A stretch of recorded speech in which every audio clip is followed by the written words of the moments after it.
써니와 헬레나의 언니네 피부과.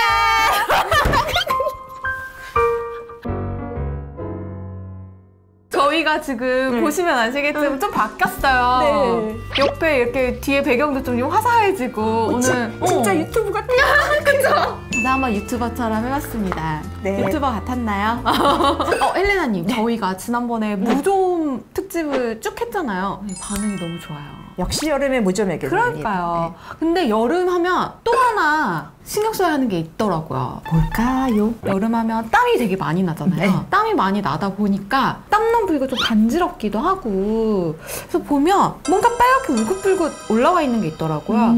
혹시 이게 땀띠가 아닌가? 그쵸. 여름에 네. 땀이 많이 나기 때문에 땀띠로 많이 오세요. 이제 땀띠가 나는 원인 자체가 땀샘에서 피부로 배출되는 한관, 땀이 나오는 관이 있어요. 근데 그게 이제 진피층부터 이렇게 깊게 있어요. 진피도 통과해야 되고 표피도 통과해야 되고, 그다음에 바로 각질층 바깥으로 나오겠죠. 땀이 네. 나오는데 그 막히는 거에 따라서 땀띠의 종류가 다르게 나타나는 거예요. 엄밀한 의미에서는 3가지 종류의 땀띠가 있어요.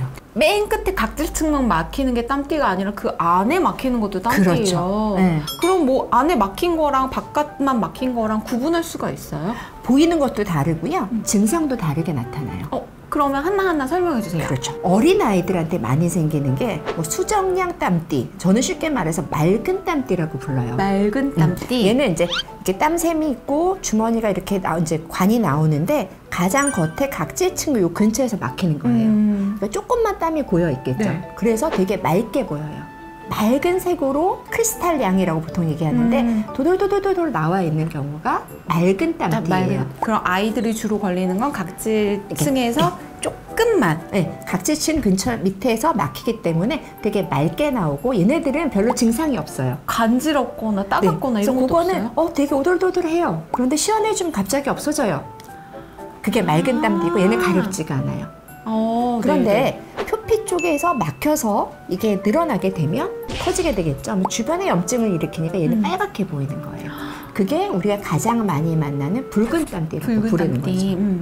또 3번째는 진피 쪽에서 막힐 수 있어요. 안쪽에서. 걔는 좀 아픈 땀띠라고도 불러요. 어떤 경우냐면 수술 같은 걸 하고 나서 오래 이렇게 눕다 보니까 땀 한 선이 막히는 경우가 있거든요.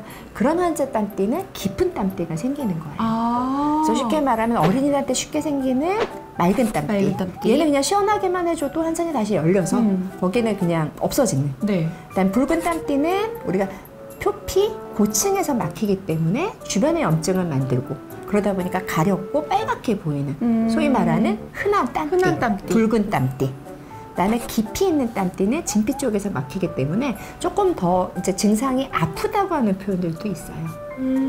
그래서 3가지가 이름은 땀띠인데 증상도 다 다르고 원인도 다 다르고 그런 차이들이 있는 거죠. 이제 제가 최근에 날이 되게 더운데도 불구하고 패션을 챙겨보겠다면 청바지를 입고 다녔어요.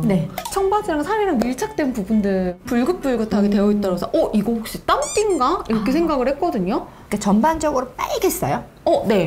좀 간지럽고. 그다음에 조금 튀어나온 게 있고.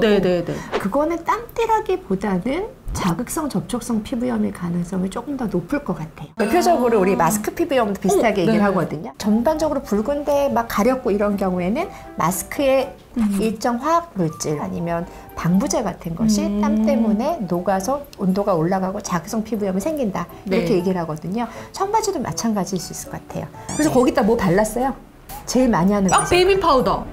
절대 하면 안 되는 거예요. 아니 근데 애기들 기저귀 할 때 베이비 파우더를 톡톡톡톡톡 해주잖아요. 그게 언제적 얘기일까요? 20년 전. 베이비 파우더를 권하지 않아요. 이게 알갱이가 있다 보니까 땀이 많이 나는 곳엔 땀띠도 나지만 피부가 얇아요. 그런데다가 알갱이가 도골도골 굴러가면 어떻게 되겠어요? 피부가 더 자극이 되겠죠.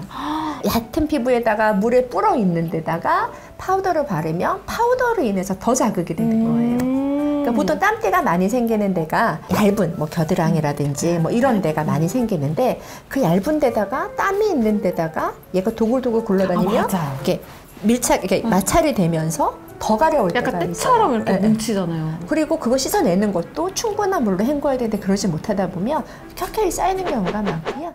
이 더위에 제일 걱정 하나 있어요. 마스크. 아, 저도 너무 힘들더라고요. 이게 하면 숨도 안 쉬어지는 데다가 이 안이 완전히 막 한증막이야. 진짜 딱 한증막이야. 거긴 땀띠 생길 것 같아요. 여기 땀띠 생기면 땀띠 어디가 생기고 생길까요? 접촉 피부염도 생기고 여드름도 나빠지고 모낭염도 나빠지고 좀 난리도 아니에요. 그래서 그때는 저희가 이제 마스크도 어차피 보면 밀폐된 공간인 거잖아요. 그래서 어떤 논문에 의하면 최근에 나온 논문에 의하면 티슈 있죠. 네. 무형광 포백제를 쓴 거, 형광 포백제 있는 거 말고 얘를 이렇게 예쁘게 4겹을 접어서 입 있는 데다 좀 놓으라고. 아, 네. 그렇지. 얘를 짜잔. 오, 준비돼. 네. 얘를 한 겹, 2겹, 한 번 더 접읍시다 우리는. 이 정도 해서 이 콧김하고 입김 있는 데를 한번 이렇게 휴지로 붙이고 마스크를 끼라는 얘기도 있어요. 그러면 여기서 흡수가 되니까 얘는 그냥 버리면 되잖아요. 그렇게라도 해서 흡수를 해라 라는 그런 논문이 나올 정도였고, 그다음에 이제 우리 많이 들고 다니는 거 있잖아요. 요새 제일 좋은 거 선풍기. 이거는 정말 노벨상 줘야 될 것 같아요. 땀띠 예방엔 얘만한 게 없어요. 이런 것들을 잘 활용을 하시면 훨씬 더 시원하게 지낼 수 있는데, 이처럼 뭐 은행 가서 이렇게 에어컨 안 쐬도 되잖아요. 덥다 싶으면 무조건 시원한 데 가서 피하세요. 네. 그래야지 일광화상도 좀 막을 수 있고 땀띠도 막을 수 있고 그다음에 열에 의한 손상들을 막을 수 있기 때문에 무조건 시원한데. 방금 말씀하신 그 일광화상, 네. 요거 저 궁금합니다. 다음 시간에 네.